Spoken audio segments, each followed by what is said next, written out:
Okay, today's Q&A is about filet mignon, and the question is, there was an ad in the paper that talked about glatt kosher filet mignon. Is that legitimate? Never heard of that beforehand. Well, it goes like this. The first part of getting a kosher piece of meat is to make sure you have a kosher species, like from a cow or a sheep or a deer. You have to do shchita, and then you have to make sure the animal is not a treif. But that's not enough to make the meat kosher. The meat also contains certain things that have to be taken out before you're allowed to eat it. The one that almost everyone's familiar with is the blood that you do malicha on. You salt the meat and that gets the blood out of it. That's one of the things you have to get out before you can eat the meat. But before malicha, there's another step called, in Yiddish we call it trebering, or in Hebrew we call it nicker. And there are certain things we have to take out. And there are really 4 groups of items that have to be taken out during nicker. And they are. The first is there are certain large blood vessels that blood collects in them and that the malicha won't get that blood out. They have to be cut out. There are certain things that are mius, that are repulsive, that the minig is to take them out because we don't want to eat something that's repulsive. The third is the gid hanasha, which is a series of nerves in the animal's hind legs, and that has to be taken out. And the last is certain fats, we call them chalev, which are usr. So the first of those two, the blood vessels and the mius, could be any place in the body.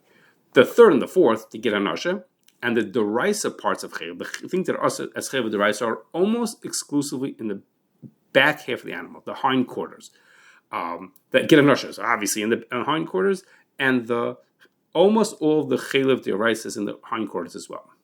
Now, it's very tedious to remove the chaylev and the get hanasha, and if a person eats them, it's a very serious avera to do that, and therefore the common practice in the United States is that the hindquarters are sold to people who are not Jewish, and then they're not sold as kosher because there's just so much effort to get them out. Now, there is chaylev in the front, maybe a little deraisa, but definitely plenty that's also midrabanan or from minig, so that is removed during the nicker process.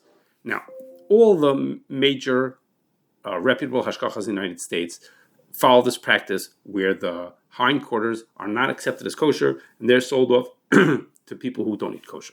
But there's a little difference, a little nuance in the difference between why the hashkachas do it. Some of them look at it and say, the fact that we don't use the hindquarters is actually it's a minig. It's an accepted custom to not use the hindquarters to avoid those serious isurim that are found in there that are hard to get out. And others say, it's not a minig, it's just a decision that was made. It was like a cost-benefit analysis. There's a lot of downside. There's a lot of isser to it. It's very hard to get rid of the isser. So it makes sense to not get people. It's not worth it financially and risk-wise to do it. So we just avoid doing that, eating the back of the animal. Now, whichever way you look at it, as I mentioned, all the major hashkachas follow that practice.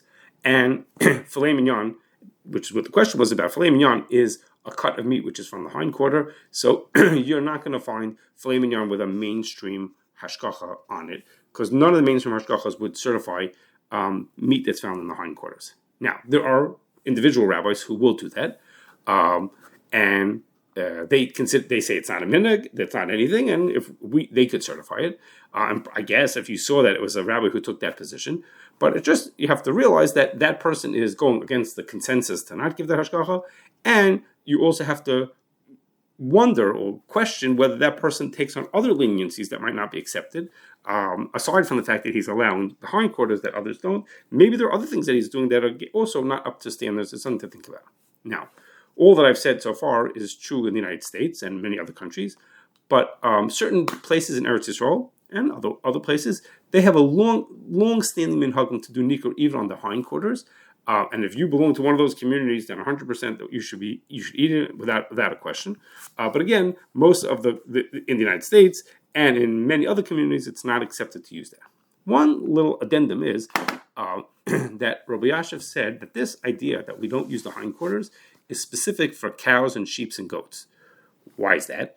Those animals are in the class of animals that are called behemoths, which we usually say is a non-domesticated animal. And for those animals, the chaylev is usr. And so therefore, we avoid lots of the serious parts of chaylev by eating only the forequarters, the front of the animal.